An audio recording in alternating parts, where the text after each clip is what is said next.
আসসালামু আলাইকুম ওয়া রাহমাতুল্লাহি ওয়া বারাকাতুহু। রাসূলুল্লাহ সাল্লাল্লাহু আলাইহি ওয়াসাল্লাম বলেছেন, যে ব্যক্তি জুলুম করেছে সে যেন আজই তার কাছ থেকে ক্ষমা নিয়ে আসে। কারণ কিয়ামতের দিন টাকা থাকবে না, পয়সা থাকবে না, কিছুই থাকবে না। অপর এক হাদিসে রাসূলুল্লাহ সাল্লাল্লাহু আলাইহি ওয়াসাল্লাম বলেছেন, যে ব্যক্তি দুনিয়ায় মানুষের উপর অত্যাচার করে, অন্যের হক নষ্ট করে, অন্যায়ভাবে কষ্ট দেয়, কিয়ামতের দিন তার চারপাশ অন্ধকারে ভরে যাবে। সহিহ মুসলিম হাদিস নাম্বার 2579। এই হাদিস আমাদেরকে শেখায়, জুলুম শুধু মারধর নয়, কারো সম্মান নষ্ট করাও জুলুম, গীবত অপবাদ এগুলোও জুলুম। আমরা যারা জুলুম করেছি নিজের ভাইয়ের উপর, নিজের পাড়া প্রতিবেশীদের উপর, যদি ক্ষমা না চাই, মাফ না চাই, কিয়ামতের দিন আমাদের কি হবে? কিয়ামতের দিন জালেমের নেকি মাজলুমকে দেওয়া হবে, নেকি শেষ হলে মাজলুমের গুনাহ জালেমের উপর চাপানো হবে। কিয়ামতের কঠিন ময়দানে থাকবে না টাকা, থাকবে না পয়সা, থাকবে না সোনা, থাকবে না কিছু, থাকবে না হীরা, থাকবে শুধু তোমার ইবাদাত আমল।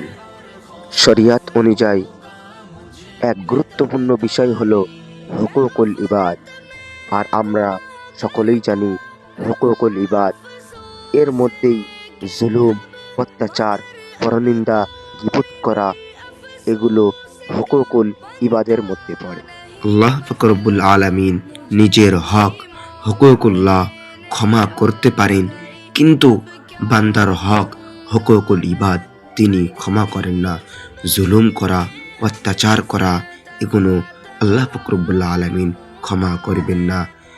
তুমি যার কাছে জুলুম করেছো, যার পিছনে গীবত করেছো, তুমি তার কাছে ক্ষমা না নিলে আল্লাহ পাক রব্বুল আলামিন তোমাকে ক্ষমা করবেন না। আমি বান্দার হক সম্পর্কে কিছু তালিকা তুলে ধরছি। নাম্বার 1, কারো টাকা আত্মসাৎ করা।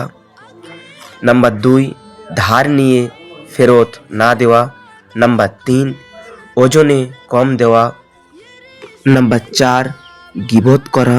নাম্বার 5, অপবাদ দেওয়া। নাম্বার 6, অপমান করা। নাম্বার 7, মারধর করা। নাম্বার 8, অত্যাচার করা। নাম্বার 9, বাবা মার হক নষ্ট করা। নাম্বার 10, স্ত্রীর হক নষ্ট করা। নাম্বার 11, পাড়া প্রতিবেশীদের হক নষ্ট করা। এগুলো সব হুকুকুল ইবাদ, অর্থাৎ মানুষের উপর জুলুম করা। এই হুকুকুল ইবাদ আল্লাহ পাক রব্বুল আলামিন ক্ষমা করবেন না তৎক্ষণাৎ বান্দা যখন তাকে ক্ষমা না করবেন। কারণ আল্লাহ পাক রব্বুল আলামিন হুকুকুল ইবাদ বান্দার উপরে ছেড়ে দিয়েছেন। যদি বান্দার হক নষ্ট করা হয়, নেকি মাজলুমকে দিয়ে দেওয়া হবে, নেকি শেষ হলে তার গুনাহ জালেমের উপর চাপানো হবে। এই কারণে অনেক নেক আমলকারীও জাহান্নামে যাবে। আমরা যারা জুলুম করেছি, অত্যাচার করেছি, আমরা আজই মাফ চাই, কেননা টাইম কারোর জন্য দেরি করে না, দাঁড়ায় না। আল্লাহ পাক রব্বুল আলামিন আমাদেরকে এ বিষয়ে আমল করার তৌফিক দান করুন। আমিন।